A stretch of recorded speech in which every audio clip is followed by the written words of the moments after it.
Welcome to the Community of Practice for Teaching and Learning podcast at the University of Guelph-Humber. We're your hosts. I'm Dr. Victoria Chen, Academic Technology Specialist. And I'm Dr. Alice Kim, Program Head of Psychology, and we're thrilled to have you join us today. On this podcast, we will explore ways to embrace disruption, tackle misconceptions of AI, and foster change as a community. Whether you're a seasoned instructor or new to teaching, this podcast is for you. So get comfortable, grab a coffee, and let's get started with today's episode.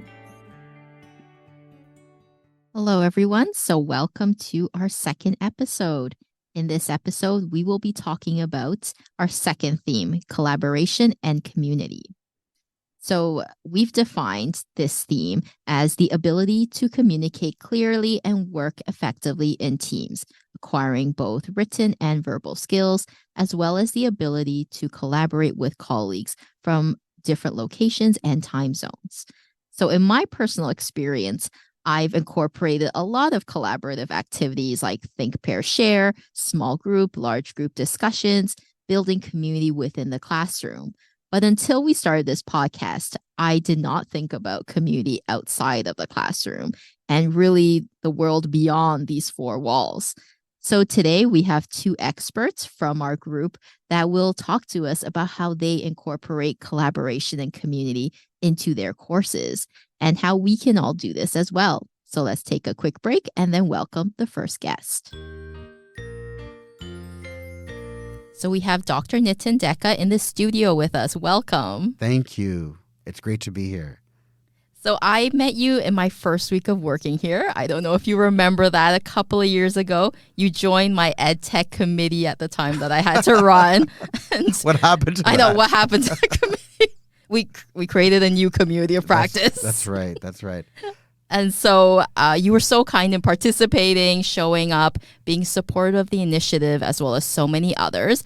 And many of our listeners might have seen you at a lot of our events and different initiatives that we have on campus, but may not know much about you. So can you just tell us a bit about yourself and how you ended up here at Guelph-Humber and what courses you teach? Oh, my goodness. So I've been around Guelph-Humber since 2006. Oh, so wow. a really long time. And I'm still trying to remember how I started. I can never remember. How did I get my first class? I know what it was Issues in Ethnicity and Class, which is a Justice Studies course. And I've had an interesting story about how I got into this. I was teaching, I'll back up a bit. I'm an anthropologist by training, and so I have a PhD in anthropology, like cultural anthropology, did work very unrelated to what I'm doing now, but maybe there is some connection on urban environment, sort of looking at historic preservation, community development, urban revitalization in London, England. And so I spent a year and a half there. But by the time I did that, I was very tired of academia. It's very ironic now, but I was very tired of academia. And so after I graduated, I worked in advertising and market research. I lived in New York for a bit. Then I came back to Toronto. But both times I was never very good. One job I got laid off. The other one I got fired. And so eventually I needed to find work. And if you've got a PhD, you can teach. And so I somehow saw something or posting maybe for Humber. And I came and started liberal arts and sciences. I began to teach anthropology at McMaster University and then UTM, University of Toronto, Mississauga.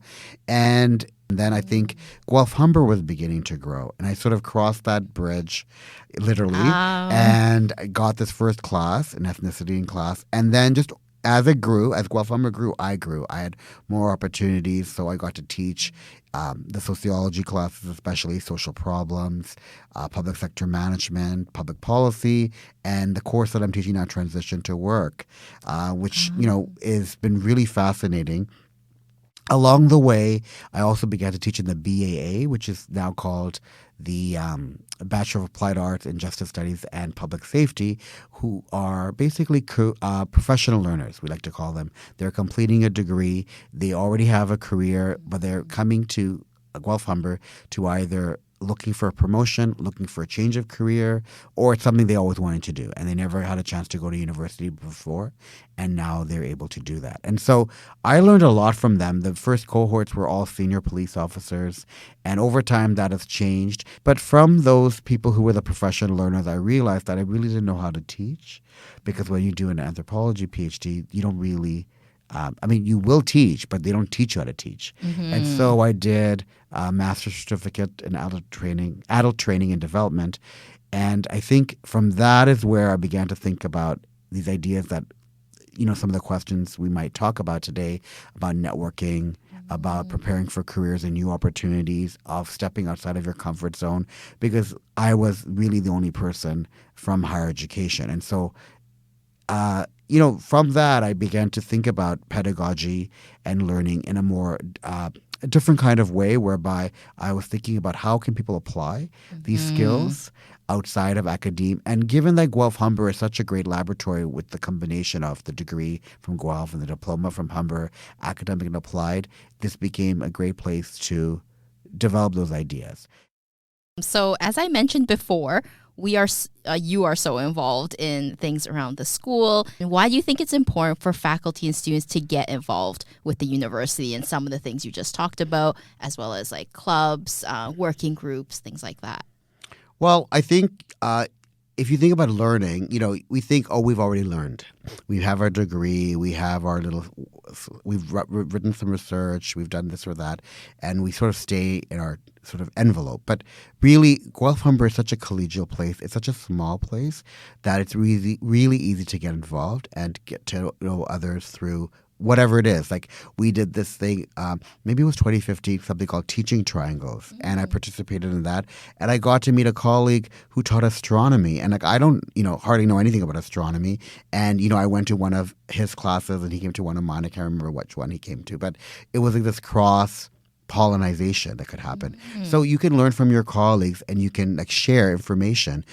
And I think I like thinking across boundaries. I'm not really someone who just wants to stay in one spot or one discipline. So I find that it's very easy to get involved. That's what's so wonderful about the community of practice that we're creating of teaching and learning. It has representation from all across of the various disciplines. And yet there are commonalities. And I think that is very exciting to help improve the already existing culture and the possibilities that we can make happen through our kind of collaborative effort. So that's what I like as well. Amazing. So now we're going to shift to students. So we talked a lot about faculty.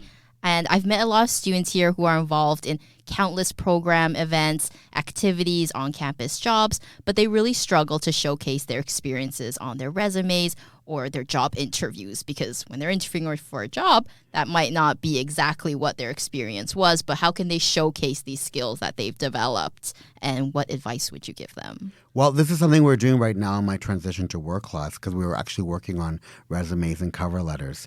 And of course, they have many of them, but you're right. They think, is this experience relevant? And so I always talk about transferable skills. And the example I gave was they're like, well, should that person include that they worked at Swiss Chalet to be a social worker? And I said, well, at Swiss Chalet, are they dealing with customers that come from all walks of life? Are there difficult situations? Are there people who are need problem solving?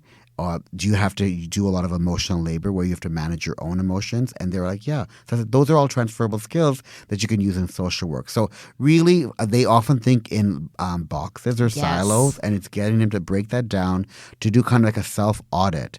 What is a list, like an inventory of your skills and competencies, and how can you kind of shape them in different ways to apply for an opportunity that you actually might have the skills and might have the competencies. So it's to account for that involvement and explain it to somebody else. So if it may not fit neatly, you can explain something in a cover letter, like, why you volunteered somewhere or why you have a passion for something that may not fit nicely, you think, in a resume. Because a resume might be more structured, like you've got your key work experiences, your education, your volunteer experiences, certifications, and there's a script to it.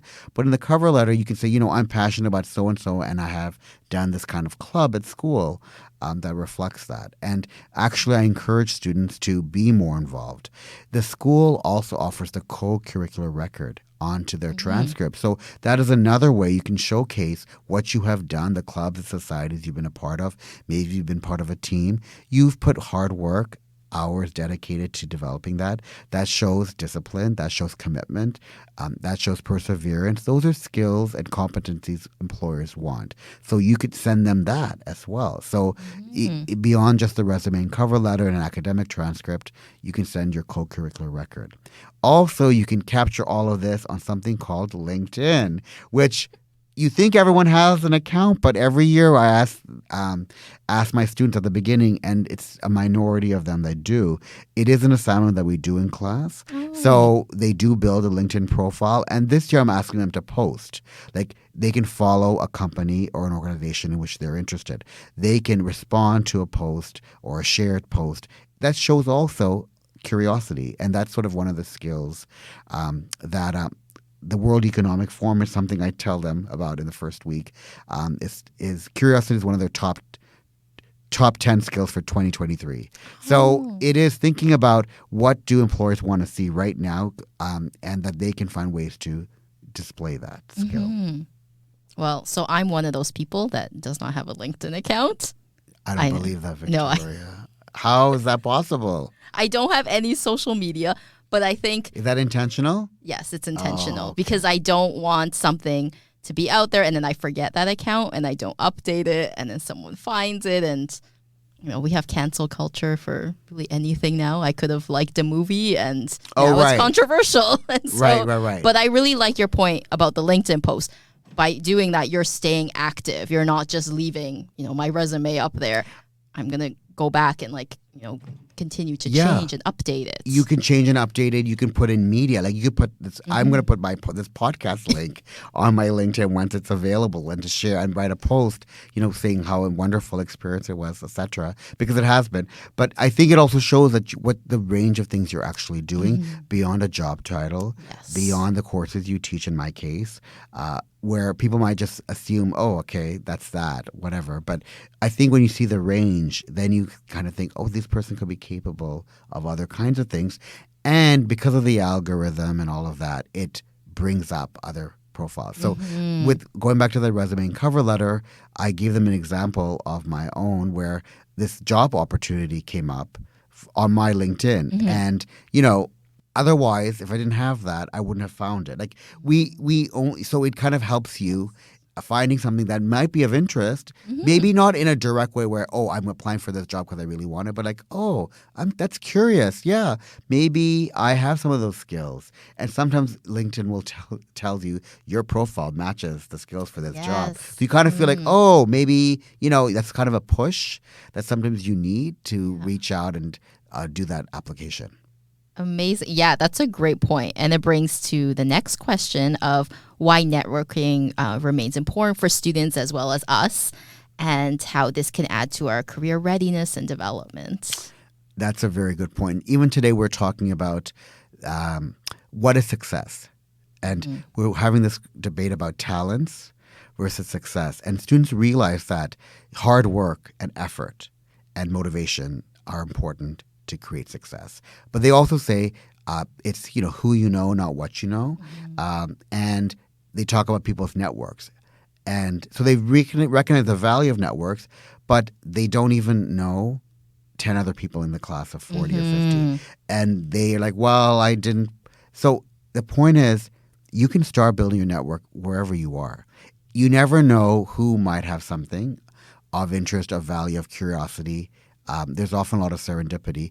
Often there's some research about weak ties. So weak ties meaning it's not your best friend, it's not your uncle who's going to give you the job. It could be someone further down who you just met who might have a connection or a lead or a job posting or a referral that could be of use to you. So that is important. That only comes through that networking. What I found with the virtual world, with COVID, it's been valuable to, be able to go to online learning, but it's hard to do online networking that builds. Often you can get names, LinkedIn profiles, but it may not go further. I think when you're able to talk to people, it humanizes you. That's one thing that, when you just send out a resume and cover letter, it's easy to ignore that. But if you see a person who shares their experience and their passion, and you can just see it in their body language and their eyes, you may give more time to them. You might share more. Through networking, you can also develop contacts where you can create an informational interview. This is very valuable because if you're trying to find out about a law school or graduate school or what is it to work at that company or that police service or whatever you're interested in, if you find someone, again, you could use LinkedIn and put put the organizational title. You can even see if there's any Guelph-Humber alumni. We have alumni doing all sorts of things. They might give you 10 or 15 minutes and just share with you, this is what a typical day is like. You have more information. And I think if you have more information, you are less afraid of talking about yourself. You're less afraid of looking stupid and asking questions. And you have more information about deciding for yourself, will I enjoy that kind of work? And who else should I be talking to? That kind of thing. So I think that that networking and interviewing is important, and hence why I work really closely with my colleagues in career services. And I get students who are part of the societies, like we've got Pre-Law Society and Alpha Phi Sigma Honors, Criminal Justice Honor Society. I say if you're doing any kinds of events where you're bringing in speakers, alumni, recruiters, tell me and I'll post it on announcements, and I encourage students to go. I encourage them to go to career fairs, even if they think I don't want to have anything to do with any of this. It's also you're learning and you're showing interest. What if they say, oh, I know someone who works in social work or wants to be a lawyer in this field. I could connect you. You never know. So I think that's the possibility that comes from networking. So thank you, Nitin, for sharing insights with us from your personal journey, your teaching, and how you would support students for the future. We will take a quick break. So welcome back from the break. We now have Laura MacDiarmid with us. Welcome. Congrats on earning your PhD this year. Thank you. So the announcement went out to all the staff and faculty, but we may not know that much about you. So can you tell us about yourself, how you got to Guelph-Humber, and what courses you teach? Sure, absolutely. So thank you so much for having me on the podcast. This is exciting. So a little bit about me. I guess my story sort of starts off more so in the social service sector. That was always my passion. So I started after I finished my master's. I worked at an open custody detention center for youth. And I always just wanted to work in that field and sort of make a difference in that capacity. That institution closed down, so I was kind of forced to rethink what I was going to do with the rest of my life. And from there, I ended up finding more work in research and evaluation and sort of thinking about different ways that you can sort of merge what you do in the academic sphere with the social service sector. So I did a lot of research and evaluation, managed a research center at Western, and then had the opportunity to teach while I was working there. That's kind of when I realized it's time to do a PhD and make this a legitimate gig, so to speak. So that's how I ended up here at Guelph-Humber. Working here has been such a privilege, just everything about this institution with the small classroom sizes, the applied learning, and the academic focus. So yeah, that's how I guess got here. Amazing. Thank you. So how large are your classes normally? So on average, the classes are about 60 students. This year, they're 40 to 45, which is a bit smaller, but anywhere around that. Oh, great. So in what ways are community and collaboration relevant to teaching and learning, specifically pedagogy? Sure. Yeah. So community and collaboration, I would say, have always been key components in what I do with teaching, but I never sort of had the language to understand what that means. So in the past, I would have guest speakers, we would do, field trips and all these different types of things. And then when I was doing my PhD, I was introduced to community engaged teaching and learning and community engaged research. And it just made sense to me. So I was informed by a professor I had, Dr. Mavis Morton, who's kind of a go-to person around that type of pedagogy. But what drew me to learning more about it was the idea that it worked with collaboration with community partners for mutually identified goals, co-learning, co-creation. So sort of bridging the academic world with sort of real-life practical applications that benefit, students, instructors like myself, as well as the community partners themselves. So what benefits do you see in such an approach? What I would say in terms of benefits is that there's benefits for a number of different people. I kind of alluded to the idea that there's benefits for students, there's benefits for instructors, and benefits for community partners. But with the students, what I found, and I'll give some examples of what this kind of looks like in practice in a little bit because it's kind of vague right now, but it brings them into meaningful contact with future employers. So people who are working in the field, working in aspects that they want to work in the future. So they get to sort of network with different community leaders. It also helps with, I find, engagement in the course materials and retention of the materials because they're taking concepts that we talk about in class and thinking about how it can be applied or related to components in the real world, so to speak. It also helps with different problem solving. There's a lot of teamwork involved with students working in groups. It's been shown to sort of improve civic engagement and social responsibility. So getting people to care about their community, getting people to care about social issues and see their voice and impact that it can have. For the community, and I'm kind of just like spewing all this, but it's also sort of evidence-based as well. But these are things that I see as beneficial in my own work too.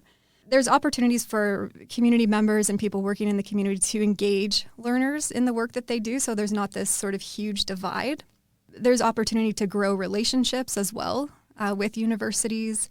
It prepares students as, helps them to prepare students as engaged learners and, future employees.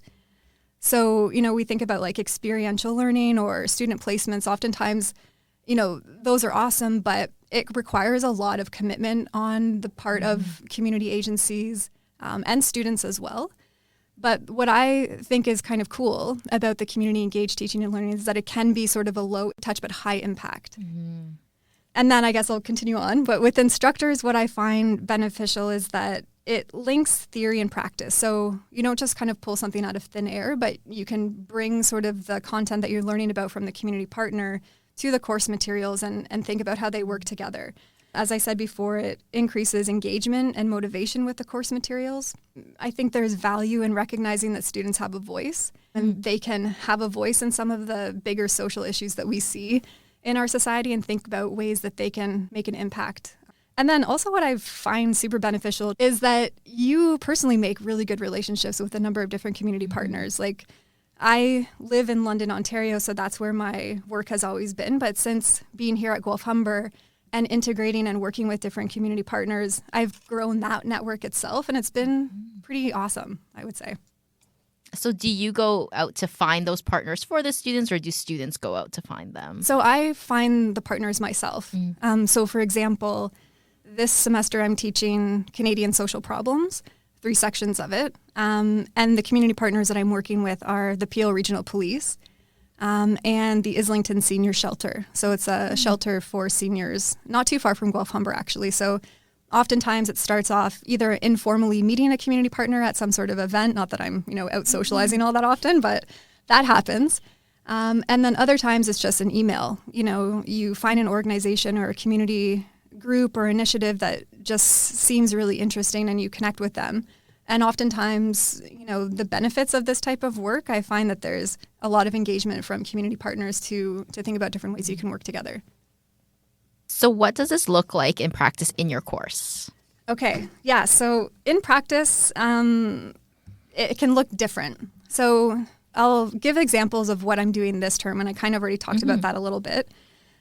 So for this semester, I'm teaching the Canadian social problems classes. And as I said, we have 2 community partners with that, the Peel Regional Police, and with that we're working with the Deputy Chief of Community Safety and Wellbeing, as well as Superintendent with the Peel Regional Police. So they came into the classroom last week, and they talked about, what is the nature of their work, how it relates to different social problems in Canadian society. And they touched on basically our entire course syllabus, right? So there was a lot of material to pull from. They also talked about what are some major social problems that they see in the work that they do. So, and a bunch of other things. And then the other guest speaker came in last week too from the Islington Senior Shelter, who is the executive director, and she's worked in housing and the housing sector for over 20 years. So she had a wealth of information to share with students and talked about similar types of things. So moving forward, what the students are going to do is work in what we're kind of calling like think labs to identify a specific social problem that they found of interest and work towards developing awareness or coming up with a best practice or solution to address that social issue or social problem. In addition to that, they're going to be creating a knowledge mobilization resource, so like an infographic or explainer video or content for like a social media swipe that they can then share that with the community partners so they can raise awareness about the issues themselves. So it's kind of cool because the students can also put that on their resume as like a community publication or a community report that they've done in partnership with, for example, the Peel Region Police or Islington Senior Shelter. I'm also doing another independent study this semester that's also community engaged. So we're working with Hope 24/7, which is the designated rape crisis center here in Brampton.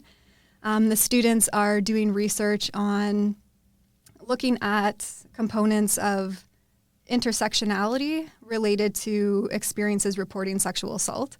And again, these topics were identified by the community partner of interest for them to learn more about. They're looking at initiatives such as defunding the police, again, something that the community organization was interested, but the purpose of our work with them is to kind of provide a wholesome, critical evaluation of these different initiatives so it can be a tool of education, I guess.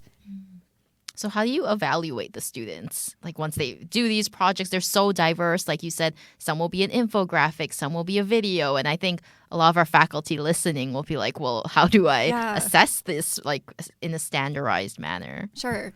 So, I mean, with the larger classes, I tend to break them down into different components. So for the final project, there's like sort of your traditional type of research paper, but you know, they have to bring in the evidence base to suggest why this type of approach would be effective or not effective. So there's like a research component to it. So that's one aspect. The other aspect is sort of like the knowledge mobilization piece. And then another aspect that they do is an annotated bibliography of academic and gray literature related to what they're focusing on. So it's kind of like a scaffold approach, I guess, to it that helps break it down. And then I have a rubric, obviously, but I try to allow students to have creativity and flexibility in choosing their topics and how they want to display their work. Not everybody's like going to be a graphic designer and want to be, you know, keen on that, but there's lots of different things that they can do to make it their own. And how many people are normally in a group or for this term? So I suggest 3 to 5. That being said, if there's 6 people because they really want to work together, that's fine. But then I also allow people to work independently if they want to. Just because not everybody's down with group work and some people prefer to do things, you know, solo on their own. So I try to respect that and just respect different people's comfort levels. So I guess you addressed some of the challenges you've encountered, but are there any others that you want to bring up? Yeah, so there are some challenges. I think sometimes you don't have control of everything all the time when you're working with community partners, specifically when I do some of these projects with smaller groups of students. So with the independent studies, it's typically 3 to 5 students. And with those, I really try to involve the students in the outreach with the community partners, the co-creation of what the product will be or what the research focus will be. So it's not like you can just draft up a syllabus and say, this is your final project and this is what you're going to be tested on. It's literally and very much like a co-created syllabus in a way. So I try to explain that to students and sort of yield them that there may be things that you may not know the answers to everything right now. You may not know exactly what this is going to look like, but we will get there. I know for one project we worked in London, this is here at Guelph-Humber, but with some students, we worked with a community partner in the Salvation Army Correctional and Justice Services, and they wanted to do research on human trafficking in the hotel and motel sectors. Heavy topic. But what they wanted to do was survey people working in the hotel and motel sectors to kind of get a feel for what's going on and are people aware of what's happening. Great idea. But unfortunately, just not feasible for us to do that type of research in like a 3-month span. Yeah. So we had multiple conversations with the community partner and we ended up creating something in line with that, but more manageable for the students. So again, what the final outcome or output will look like isn't always known right up front, but you do sort of know what the principles of the community engaged teaching and learning and research is always at the center. So what resources or tips would you recommend for others who might be interested in doing something like this? Yeah, so there's a number of different resources. The one that I always go to is at the University of Guelph, which is the Community Engaged Scholarship Institute, CESI. When I was doing my PhD at the University of Guelph, I had the opportunity to work with them. They have a number of different resources. When I was developing my course syllabus here at Guelph-Humber, I met with people working at that research center to kind of think about how I can design my course syllabus and outline, how you can sort of evaluate students, and also if you want to sort of measure impact and that kind of thing. And they have tons of resources. They do education. They do training on knowledge mobilization. So if you have different components like that in your class, they'll do lots of things like that. In preparation for the podcast, I also looked at some other resources here at Humber. And I saw that we have centers of innovation at Humber, which are different hubs that connect community instructors and students together. So I think that could be an opportunity. And also, drawing on your own networks. One thing that's really cool about Guelph-Humber is that a lot of the faculty and instructors are experts in their own field already, right? So they have probably, these networks that are way more expansive than what I would have, but, to draw on that. And it also keeps it interesting for you as a teacher too, like by the 5th or 6th time you've taught a class, the material, you know it, right? But every time I have a guest speaker or a community partner, I feel like I always learn so much more. So it keeps it interesting for you as well. And even just last week, some of the feedback from one of our guest speakers, she said, "Thank you. This was a great reminder to me and why I do what I do, or the impact and importance of my work." So I don't know. It's just a feel good experience all around, I guess. Thanks for tuning in to the podcast. We hope you feel inspired and are excited to apply some of the things you learned today into your teaching. Remember to fill out the survey, and you are one step closer to receiving your participation certificate. Until next time.